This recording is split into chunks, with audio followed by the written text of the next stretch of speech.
Welcome to our channel. Today we how to enable using Blink charging app for station selection, beginner guide step by step clearly. Open the Blink charging app on your smartphone. If you haven't already, log into your account.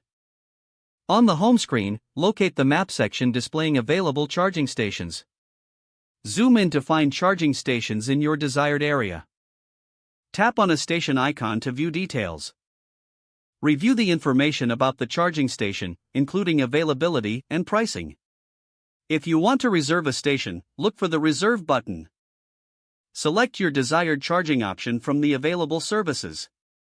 Confirm your reservation by following the on-screen prompts. Once your reservation is confirmed, navigate back to the map. To start charging, go to the chosen station. Tap on the Start Charging button in the app when you arrive. Follow any specific instructions that appear on the screen to authorize the charging session. Connect your vehicle to the charging station. Monitor the charging progress through the app interface. Once charging is complete, you'll receive a notification. Disconnect your vehicle and ensure everything is secure before leaving. If needed, complete any final steps as prompted in the app. You are now ready to use the Blink charging app for station selection. If the page does not load, refresh the browser or try again in a private or incognito window. Make sure you are using the correct email address, then retype it carefully to avoid small typos. If your password is not accepted, use the reset option and create a new strong password you can remember.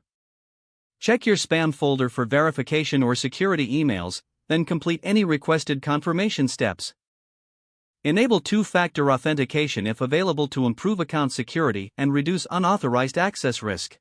After signing in, review your profile details so your contact information and settings are accurate and current.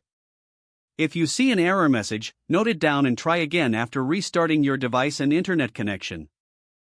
Log out when you finish, especially on shared devices, to keep your account and payment information secure. If the page does not load, refresh the browser or try again in a private or incognito window. Don't forget to like this video and subscribe to our channel for more step-by-step tech guides.